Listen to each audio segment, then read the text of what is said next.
स सम्मानित सभी समस्त अभिभावकगण एवं संरक्षकगण, जो भी अपने संतान का सर्वांगीण विकास के को चाहते हैं या सर्वांगीण विकास कर रहे हैं, उन सभी को श्री अरविंदो सोसाइटी के प्रतिनिधि के रूप में मैं संतोष प्रणाम करती हूँ, अभिनंदन करती हूँ और चाहती हूँ आप अपनी संतान के प्रति सदैव ही जागरूक बने रहें और उसकी उन्नति के विषय में, उसके विकास के विषय में, उसके एक अच्छे भविष्य के निर्माण के विषय में सतत प्रयत्नशील रहें और साथ ही उन व्यूअर्स का आभार व्यक्त करना चाहती हूँ जो हमें देखते हैं, हमारे सभी प्रोग्राम्स को अरविंदो सोसाइटी के सभी प्रोग्राम्स को देखते हैं, शेयर करते हैं, लाइक करते हैं, कमेंट देते हैं, कॉम्प्लीमेंट्स देते हैं, अपनी प्रेज़ेंट दिखाते हैं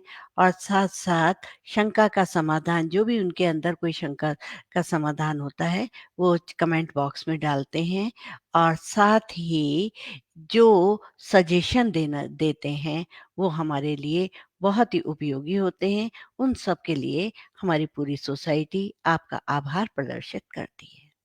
हुआ यूँ कि एक बच्चा था, उसका नाम था अक्षय। अक्षय के घर में एक उसके पिता थे, उसकी माता थी, उसकी दादी थी, ये छोटा-सा उसका परिवार था। पिता मोस्टली अपने काम के सिलसिले में बाहर ही रहा करते थे। एक दिन वो विद्यालय से जैसे अपने स्कूल से आया तो पड़ोस वाली आंटी ने उसको चाबी पकड़ाते हुए कहा, बेटा आज आपकी दादी की तबीयत बहुत खराब हो गई थी, आपकी मम्मा को उनको लेके हॉस्पिटल जाना पड़ा कि मे बी कि उनको हॉस्पिटल में एडमिट करना पड़ेगा। उसने अनमने ढंग से चाबी ली, घर में घुसा, भोजन भी नहीं ढंग से किया और वो लेट करके सो गया। जब सोकर उठा तो उसने देखा चारों तरफ थोड़ा-थोड़ा सा अंधेरा हो चुका था। अब उसे अपने घर की याद आने लगी, घर के परिवार के सदस्यों की याद आई कि आखिर क्या हुआ होगा? दादी को कहीं दादी मर तो नहीं गई? मम्मी को कुछ हो तो नहीं गया? मम्मी सारे दिन भूखी-प्यासी रही होंगी। अब उनके घर में कोई फ़ोन तो था नहीं। कारण क्या है? मोबाइल था, तो मोबाइल मम्मी ले गई। एक मोबाइल पापा बाहर गए हुए थे, तो पापा बाहर ही मोस्टली रहते थे, एक उनके पास था। घर में कोई लैंडलाइन नहीं। अब बच्चा बहुत घबराने लगा। उसने लाइट तो खोल ली, लाइट जलाई और लाइट जला कर के फिर उसने थोड़ी देर बैठा रहा, सहमता रहा और उसके मन में एक अतिशय बहुत ही डर बैठता चला गया और वो अंदर-अंदर रोता रहा और धीरे-धीरे उसके आँसू इतने आए कि वो आँसुओं से सराबोर हो गया। आखिर ये जो घटना थी, ये मेरे को एक प्रश्न चिन्ह बनाकर छोड़ गई। शायद आपने भी सुनी तो आखिर क्या गड़बड़ थी? अगर बच्चा चाहता तो क्या कहते हैं वो पड़ोस वाली आंटी के पास जा सकता था, उनसे पूछ सकता था और ये भी कह सकता था आंटी मेरी मम्मा को फ़ोन कर दो, उनसे फ़ोन भी करा सकता था। और कुछ गलती बाहर पड़ोस की आंटी की भी थी, जो उन्होंने बराबर लगातार उनकी ख़ैर-खबर नहीं ली उस बच्चे की। दूसरा उसकी मम्मी की भी थोड़ी-सी गलती थी कि उसकी मम्मी ने वहाँ से पड़ोस वाली आंटी के थ्रू उसको बुलवाया क्यों नहीं और उससे कनेक्ट क्यों नहीं हुई। पर हो सकता है दादी की तबीयत ज़्यादा खराब रही हो, उनको एडमिट कराना पड़ रहा हो, वो जीवन मृत्यु के संघर्ष में झूल रही हों, उनकी स्थिति ऐसी हो गई हो, तो शायद ये भी हो सकता है। परंतु यहाँ जो सबसे बड़ा प्रश्न चिन्ह है वो ये है, आखिर बच्चे के अंदर ऐसा क्या था जो वो आगे बढ़ कर के पड़ोस वाली आंटी से जाकर के ये नहीं कह पाया कि आंटी मेरी मम्मी से मेरी बात करा दो। अगर वो कहता तो शायद वो कराती, पर उन्होंने भी इस बात का ध्यान नहीं दिया। उन्हें लगा कि लड़के को शायद ज़रूरत नहीं है, पर उसको ज़रूरत थी, वो डरा-डरा बैठा रहा। अत्यधिक डर में एक वो फ़ोबिया जैसा होता है, उस तरह से वो डरा-डरा संकोच में बैठा रहा। आखिर उसमें क्या था? आत्मविश्वास की कमी और वो आत्मविश्वास की कमी उसको आगे ही नहीं बढ़ने दे रही थी। बच्चा 10-11 साल का बच्चा आत्मविश्वास की कमी से अगर ग्रस्त हो जाए, तो उसकी स्थिति क्या होगी? आप सोचिए। आप स्वयं को भी उसमें रख कर के देखें कि आपके साथ भी कभी न कभी कुछ ऐसी घटना हुई होगी, जिसमें कि आप कॉन्फिडेंस अपना अप ही नहीं कर पाए। वो आपका कॉन्फिडेंस लूज़ हो गया, जबकि आज आप सोचते हैं, उस स्थिति में मैं ऐसा कर सकता था। तो यहीं पर जो स्थिति है कि आत्मविश्वास को बढ़ाने की, कि हम अपने बच्चे का आत्मविश्वास कैसे बढ़ाएँ। एक परिवार ही ऐसा होता है जो उसके अंदर आत्मविश्वास का संचार कर सकता है, कॉन्फिडेंस को बढ़ा सकता है। कैसे? जब बच्चा पैदा होता है उसके बाद जब धीरे-धीरे हाथ-पैर चलाता है तो आप उसके लिए ताली बजाते हैं। जब वो थोड़ा बड़ा होता है, जब वो चलने लगता है ठुमक-ठुमक कर, तो कहते हैं देखो चल गया, चल गया। फिर उसके बाद वो तालियों से, उन तालियों से, आपके एप्रिसिएशन से वो आगे बढ़ता चला जाता है और धीरे-धीरे वो तालियाँ उसकी बढ़ती चली जाती हैं, वो बोलना भी सीख जाता है, धीरे-धीरे आगे बढ़ता जा रहा है। तो आखिरकार उस बच्चे के साथ कहीं न कहीं परिवार की कमी रही, या तो कम्युनिकेशन का अभाव था कि उसके साथ अच्छी प्रकार से संवाद नहीं हो रहा था, अच्छी तरह से बात नहीं हो पा रही थी, जिसके कारण उसके के परिवार के साथ ना होने के कारण उस बच्चे के अंदर आत्मविश्वास की कमी हो गई। हम हमें चाहिए हम अपने बच्चे की प्रशंसा करें। प्रशंसा करें, साथ-साथ उसकी अतिवादिता पर, उसकी किसी गलती पर उसको क्षमा भी ना करें। पर ध्यान रखें कि उसकी प्रशंसा सबके सामने करें, पर समझाएँ हमेशा अकेले में। इसका बच्चे के ऊपर बहुत बड़ा असर पड़ता है, उसका आत्मविश्वास बढ़ता है और उससे बाहर के काम कराएँ। बाहर के काम, छोटे से बच्चे चाहे नज़र आप रखिए, आप अपने शॉपकीपर से, दुकानदार से कहिए, मेरा बच्चा आपके पास तक आ रहा है, आपको इतने रुपए देगा, आप उसको ये वाला सामान दे दें। जब अगर बच्चा ऐसा करता है, तो बच्चे को तो पता नहीं कि दुकानदार और आपके बीच में कम्युनिकेशन हो चुका है, कि पर बच्चा सोचता है मैं ये सामान खरीद कर लाया, और वो इतने खुश होकर के सामान ला कर देता है। तो उसके अंदर क्या हुआ, आपने कॉन्फिडेंस बिल्ड कर दिया। उसके अंदर इतने कॉन्फिडेंस से वो भरपूर हो गया। जब बच्चा शुरू-शुरू में जब बच्चा शुरू-शुरू में साइकिल चलाता है, तो आप उसकी स्थिति देखिए, शुरू में तो आप उसको चलवाते हैं, डगमगाता है, गिरता है, पड़ता है, परंतु जिस दिन वो खुद चलाता है, वो इस तरह से चलता है, उसके अंदर इतना बड़ा कॉन्फिडेंस होता है कि जैसे वो ऊपर हवाओं से बात कर रहा है। आज शायद आप एरोप्लेन में बैठ कर के भी वो फ़ील नहीं ले पा रहे होंगे, ना पैसा खर्च करके भी इतनी चीज़ें देख कर के भी वो फ़ील नहीं ले पाए होंगे जो आप पहली बार साइकिल चला कर के लेकर आए थे। तो यानी क्या है, ये जो चीज़ें जब बच्चा स्वतंत्र रूप से कार्य करता है, उसको कार्य करने के लिए खुला छोड़ा जाता है, तो वो आत्मविश्वासी हो जाता है। पर साथ-साथ उसे आप ये एहसास भी दिलाते रहें कि मैं हर क्षण में तेरे साथ ही खड़ा हूँ। तुझे जब भी मेरी ज़रूरत पड़ेगी, मैं तेरे साथ खड़ा हूँ या खड़ी हूँ, तेरे को कोई भी आँच आने नहीं दूँगी। जो वो सुरक्षा की फीलिंग उसके अंदर आती है, वो उसके आत्मविश्वास को बढ़ाती चली जा रही है। पर ध्यान रहिए कि बच्चे को ये भी समझाइए कि वो स्ट्रेंजर से, जो अनजान व्यक्तियों से, उनसे भी सावधान रहे, और साथ-साथ ये भी बताइए कि कभी वो अति विश्वासी भी ना हो जाए और लालची ना हो, कि लालची प्रवृत्ति, क्योंकि जब बच्चे के अंदर लालच घर कर जाता है, तो छोटा-सा लालच बहुत बड़ा नुकसान करा देता है। तो उसके लालच का ध्यान हमेशा रखें, कहाँ स क्या चीज़ लेनी है के या नहीं लेनी है। इस बात का अगर बच्चे को एहसास करा देंगे, तो बच्चा कहीं पर भी गुम होने का बच्चे की परिस्थिति कहीं भी प्रतिकूल नहीं होगी, और वो आगे ही बढ़ता चला जाएगा, उसका आत्मविश्वास बढ़ता ही चला जाएगा। देखिए, परिवार हो या संगठन, सब में सफलता का एक कारण है, एक-दूसरे के विचारों को धैर्य से सुनना और समझना। जब हम अपनी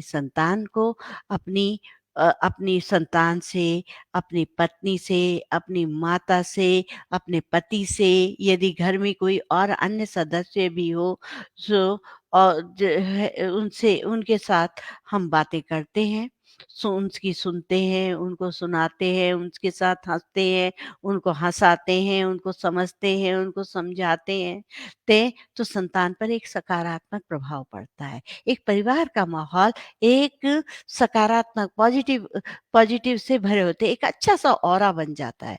उस ऑरे में जब हम रहते हैं, तो हम आगे ही आगे बढ़ते चले जाते हैं। तो यदि आप हर चीज़ के सकारात्मक पक्ष को देख सकते हैं, तो आप दूसरों की तुलना में अधिक सुखी और समृद्ध जीवन जीते हैं। हमेशा आप सोचिए कि एक घर के अंदर हमें स स सकारात्मकता बनाए रखनी है। कभी-कभी ऐसा भी होता है जब आपके परिवार को देख कर के कुछ लोग आपकी निंदा भी करते हैं, क्योंकि कहते हैं इन्हें तो बाहर के लोगों से कोई मतलब नहीं, ये तो परिवार में ही इतना खुश रहते हैं, इन्हें किसी से कोई इतना ज़्यादा नहीं है अपेक्षा है, सबके साथ नमस्कार का नॉडिंग टर्म्स तो रखते हैं नमस्कार का, पर ना तो किसी के अंदर ज़्यादा घुसते हैं और ना ही अपने घर में किसी को घुसाते हैं। तो ये वाली बातें भी निंदा की पात्र आप बन सकते हैं, तो उसकी आप चिंता मत करिए। तो चाणक्य ने एक वो शब्द कहा है उसके लिए कि जो व्यक्ति अपनी निंदा को शांत चित्त से सुन सकता है, वो सब कुछ जीत सकता है। यानी अपनी निंदा को अगर सहन करने की, एहसास करने की या शांत चित्त से सुनने की जिसके अंदर क्षमता है, वो व्यक्ति हर परिस्थिति से जीत लेता है। तो इसलिए कभी भी किसी प्रकार की निंदा से आप मत घबराइए, सिर्फ आप अपने संतान का, अपने परिवार का सुख देखिए। यहाँ पर मैं केवल आपसे अपने परिवार के विषय में बात करने के लिए आई हुई हूँ और आपके परिवार सुखी हो, समृद्ध हो, स्वस्थ हो, सबल हो, यही मेरी एक आपसे आकांक्षा है। तो इसके साथ-साथ मैं आपसे एक चीज़ और कहना चाहूँगी कि जैसे अक्षय के पिता बाहर थे, तो बच्चा अक्षय अपने पिता से भी कनेक्ट नहीं हो पाया, माँ से तो माँ अपनी परिस्थिति के अनुसार नहीं कनेक्ट हो पाई, परंतु आप हमेशा ध्यान रखिए जब भी कभी आप बाहर हों, तो आप अपने संतान से एक निश्चित समय पर कनेक्ट अवश्य होइए।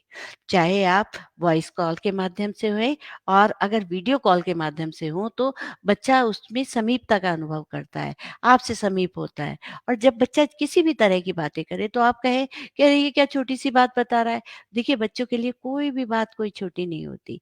छोटी होती हैं ये आपके लिए क्योंकि आप उस उम्र से गुज़र चुके हैं। आप उस स्थिति में रख कर के उससे बात करिए, जैसा कि आप भी वही छोटे हैं। परंतु अगर बच्चा आपका बड़ा हो गया है, तो उसको एक सुरक्षा का माहौल देते हुए उसकी उसकी बातें सुनें और उसको कुछ अधिकार दें कि यानी बेटा मैं आजकल नहीं हूँ, आपको मम्मी का ख़्याल रखना है, घर में कोई सामान की ज़रूरत हो तो आप ही देखेंगे। तो क्या होता है जब आपने उसको अधिकार दे दिए, तो उसके अंदर एक ज़िम्मेदारी की भावना आ गई और जब ज़िम्मेदारी की भावना आ गई, तो आप बहुत कुछ पा सकते हैं। उसको आपने अधिकार दिया और आपने बहुत कुछ पा लिया। वो बच्चा जब उसके पास इतनी ज़िम्मेदारी है, तो जो ये गलत सड़कों पर रहने वाले लोगों के साथ वो नहीं जा सकता। तो आपने कितना बड़ा काम कर दिया। एक सबसे बड़ी बात क्या होती है, कई घरों में मैंने देखा है कि बच्चे से ताने मार-मार के बातें करते हैं। अरे जा, जा, उनका बच्चा देख वो कहाँ से कहाँ पहुँच रहा है। वो तो ये सुना देता है, वो तो ये कर लेता है। आज मैं वहाँ देखने गई थी, वहाँ स्टेज पर जब उनका बच्चा बोल रहा था, मैं सोच रहा था हाय! मेरा टॉनी तो ऐसा काम करता ही नहीं, कभी नहीं, इसे तो और बातों से फुर्सत नहीं, ये क्या करेगा? जब इस तरह के ताने आप मारते हैं, तो आप बच्चों की जो असली प्रतिभा है, उसको तो उसे जानने ही नहीं देते, बल्कि उसके को जहाँ वो खड़ा है, उसे भी नीचे गिरा देते हैं। तो आप ताने मत मारिए, ताना जो है बहुत ही बड़ी गलती है। बच्चा हमेशा अपना निजत्व चाहता है, अपना स्वस्थिति चाहता है, अपनी स्वत्व का गुण उसके अंदर विद्यमान होता है, वो कभी किसी से तुलना करना नहीं चाहता। इसी बात पर मुझे एक बात याद आ रही है, एक बार क्या हुआ कि एक पिताजी कह रहे थे, "अरे जाओ, जाओ जब तुम्हारी उम्र में हम थे, तो हमने बोर्ड में 99% ले लिए थे, हम सब में फर्स्ट आते थे।" तो एकदम पलटकर बच्चे ने भी जवाब दिया, "आपकी उम्र में तो राहुल के पिताजी राजीव गांधी प्रधानमंत्री बन गए थे। आप क्या हो? आपने क्या कर लिया?" तो आपने उसको मौका दे दिया बच्चे को, तो बच्चा क्यों नहीं कहेगा? आप जब इस तरह की बातें करते हैं बच्चों के साथ, तो बच्चों को भी मौका मिलता है, वो सोचता है मैं भी क्यों सुनूँ, हैं? जब ये सारे दिन मुझे सुनाते हैं, मुझे भी तो सुनाना चाहिए। तो आप उनको ऐसा मौका मत दीजिए। आप उनके सामने ये आइडियल होकर के, एक मॉडल होकर के क्रिएट करिए आप, कि आप एक सभ्य, सुशील और आप बच्चे को प्यार करने वाले, बच्चे के प्रति एक सजग प्रहरी की तरह से खड़े होने वाले पिता हैं। अगर आप इस तरह की छोटी बातें करेंगे, तो कृपया उसे छोड़ दीजिए। तभी तो क्या है, अगर आप उसकी मेंटल स्किल को बढ़ावा नहीं देंगे, तो बच्चा दौड़कर आपके पास क्यों आएगा? बच्चा तो बिल्कुल नहीं आएगा। आपको उसकी फिज़िकल और मेंटल स्किल बढ़ानी होगी। तो जब आप नहीं बढ़ाएँगे, तो वो बहुत गलत है। एक सबसे बड़ी चीज़ है, जिससे कि बच्चे का डेवलपमेंट बहुत अच्छा होता है। वो आप सब जानते भी हैं, वो है घूमने का कार्यक्रम, भ्रमण का कार्यक्रम, आप कहीं न कहीं बच्चे को ज़रूर लेकर जाइए। जैसा आपके पास समय है, जैसा आपका पास पैसा है, उसके आधार पर आप बच्चे को घूमने से बच्चा बहुत कुछ सीखता है। उसकी अगर आप इस रेलवे स्टेशन से जा रहे हैं, तो उससे जाकर कहिए टिकट आप बुक कराइए या टिकट आप खरीद कर रेलवे टिकट की खिड़की पर, विंडो पर आप जाइए और वहाँ से लीजिए टिकट और उसमें पढ़िए, देखिए क्या लिखा हुआ है और उससे पढ़ कर के सुनिए। ऐसे ही बस का टिकट है, बस स्टैंड पर जाइए, बस स्टैंड का टिकट लीजिए और उसमें टिकट पर देखिए क्या-क्या उसमें लिखा है, उससे पूरी जानकारी लीजिए और ऐसे बताइए जैसे आप कुछ नहीं जानते, वही आपको कुछ बताएगा। तो क्या है, बच्चा सीखता है और ऐसे ही हवाई अड्डे के वो आप एयर सर्विस करने जा रहे हैं, आप एयर तो क्या है, एयर सर्विस के लिए टिकट उससे बड़ा उससे ही बुक कराइए और उससे कहिए कि बताओ कौन-सी फ्लाइट का टिकट कहाँ से सस्ता मिल सकता है? हमें किस तरह से फ्लाइट लेनी चाहिए? किस फ्लाइट में हमें क्या-क्या सुविधा है? किसमें हमें भोजन की सुविधा मिल रही है? किसमें लंच है? किसमें हमें पैसा खर्च करना पड़ रहा है? ये जानकारियाँ आप बच्चों के माध्यम से स्वयं में लीजिए। तो और जब आप उसके अंदर बैठ जाएँ, जब भी आप बस में जा रहे हैं तो बच्चों से कहिए कि वो रास्ते के पेड़ों को देखते हुए, मार्गों को देखते हुए, मार्गों की सुंदरता का अवलोकन करें। ये अगर उसमें एरोप्लेन में बैठे हैं तो ऊपर से अपने बादलों की सुंदरता का, बादलों के खिलते हुए बादलों का सौंदर्य भली प्रकार से अवलोकन करें। साथ-साथ जब लैंड करने लगे लैंड करने लगे एरोप्लेन, तो तब देखिए कि किस तरह से आपको लग रहा है, कितना बड़ा शहर है, कैसा खिलौनों की तरह से दिखाई दे रहा है। ये सारी चीज़ें बच्चे के अंदर कौतूहल जगाएँगी। जितना आप भ्रमण करते हैं, तो उतना ही मुझे अभी एक और बात याद आ गई। जब मैं छोटी-सी शायद 6-7 वर्ष की रही होंगी, तो मैं अपने बाबा जी के पास मेरठ में थी। तो उन दिनों हम छुट्टियों में पिताजी के साथ आए हुए थे। बाबा जी ने ठीक जून की दोपहरी में मुझसे कहा, "जाओ संतोष, ये चिट्ठियाँ डालकर लेटर बॉक्स में डाल कर आओ। एक लाल रंग का डिब्बा होगा, उसके अंदर तुम्हें ये चिट्ठियाँ डालनी होगी।" मैं गई और वहाँ पर मैंने उचक करके वो चिट्ठियाँ डाल दी और धूप की तेज़ दोपहरी में मैं घर पर आ गई। बाबा जी ने आते ही मुझसे पूछा कि संतोष, उस पर लिखा क्या हुआ था? अरे मैंने तो उस पर देखा ही नहीं कि उस पर कुछ लिखा हुआ था। मैंने कहा बाबा जी बहुत तेज़ धूप हो रही थी, पर क्या कहते हैं मैंने तो ध्यान नहीं दिया उस पर कुछ लिखा था। आपने मुझसे कहा चिट्ठियाँ डालनी है, मैं चिट्ठियाँ डाल कर के फ़ौरन आ गई। तो उन्होंने कहा नहीं, फिर से जाओ और लगभग 10 मिनट आने का 10 मिनट जाने का रास्ता था वो और उसमें बाबा जी ने मुझे फ़ौरन भेजा। मैंने वहाँ जाकर के फिर देखा तो उस लेटर बॉक्स पर लिखा हुआ था डाक जाने का समय अपराह्न 4 से 5 बजे, 4 बजे, अपराह्न 4 बजे। मैंने आकर आज भी मुझे वो सेंटेंस याद पड़ा है 6 दिन की। तो क्या हुआ उन्होंने मुझसे वो जानकारी ली। उनका तरीका थोड़ा-सा फ़र्क था जो तरीका मैं बता रही हूँ, परंतु उस परिस्थिति को जान कर के मुझे आज भी मैं भूल नहीं पाई और आज तब से मैंने देखा कि छोटी-छोटी भी चीज़ों की भी हमें सूचना लेनी चाहिए। उस इन्फॉर्मेशन को कलेक्ट करने से हमें बहुत फ़ायदा होता है। तो हमें इन्फॉर्मिंग भी बनाना पड़ेगा अपनी संतान को कि वो हमें इन्फॉर्म देते रहें और इस तरह से क्या होता है कि बच्चा सुनने पढ़ने से इतनी जल्दी नहीं सीखता, जितना कि देखने और करने से सीखता है। ये है पहले देखें, फिर पढ़ें।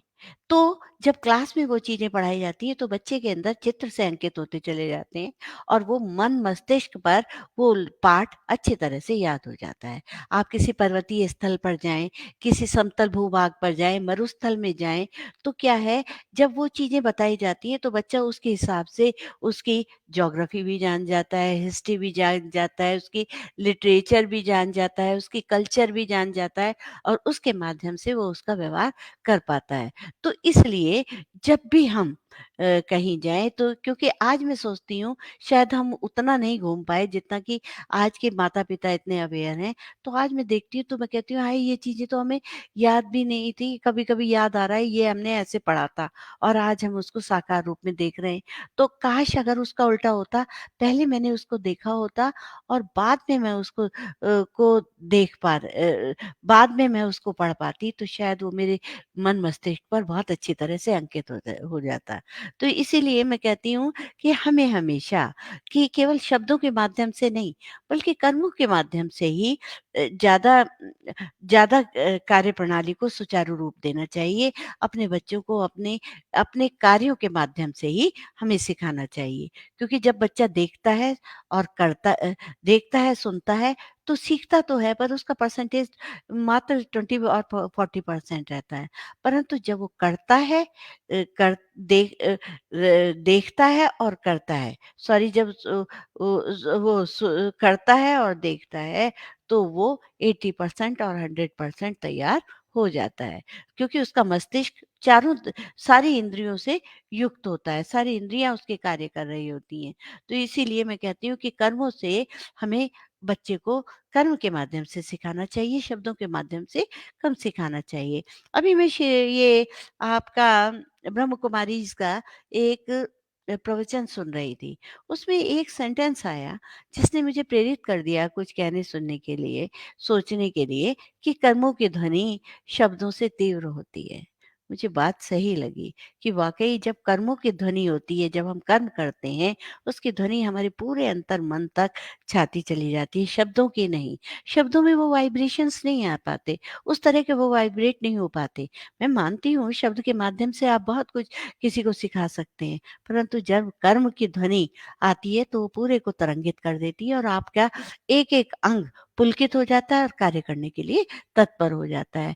तो अगर आप घर में खुद तो झूठ बोल रहे हैं और बच्चे से कह रहे हैं झूठ मत बोलो, तो क्या वो सीख पाएगा? बल्कि आपको आचरण में, स्वयं में देखना पड़ेगा, मुझे झूठ नहीं बोलना चाहिए। जब हम झूठ नहीं बोलेंगे तो बच्चा अपने आप सीख जाएगा। मैं कई बार बताती आ रही हूँ कि बच्चा समझाने से नहीं, इंस्ट्रक्टर की बातें नहीं सुनते, बल्कि वो आपको कॉपी करते हैं। जब आप जैसा करते हैं वैसा ही आपके बच्चे करते हैं। तो बच्चों को आप कैसे मना कर देंगे? अगर आप झूठ बोल रहे हैं, तो आप बच्चे को मना ही नहीं कर सकते। और हम अ, हम कर्मों से ही सारी चीज़ें सीखते हैं। जब हम कर्म करते हैं, तो हमें कर्म के माध्यम से ही हम अपने घर का वातावरण सही बना सकते हैं। कर्म से जब हम करते हैं तो क्या है, पूरा का पूरा परिवार एक साथ एक कलेक्टिव ऊर्जा से बढ़ जाता है। तो जब वो कलेक्टिव ऊर्जा बढ़ती है तो उससे एक जो रचना होती है, वो बहुत ही प्रसन्नता भरी और असली रचना होती है। जब हम अनबने भाव से होते हैं, शब्दों में कुछ और कार्यों में कुछ होते हैं, तो वो कार्य कभी भी नहीं होते। मुझे काका कालेलकर की एक बात याद आती है। उन्होंने लिखा था कि दुनिया में 2 अमोघ शक्तियाँ हैं। एक शब्द और एक कृति। तो शब्द से मैं मानता हूँ कि बहुत कुछ बदला जा सकता है, बहुत कुछ परिवर्तित होता है, पर सबसे बड़ी शक्ति तो कृति की ही है। जो कृति की शक्ति जो है, कृति की उपासना से ही श्रेष्ठ सृष्टि की संरचना हो सकती है।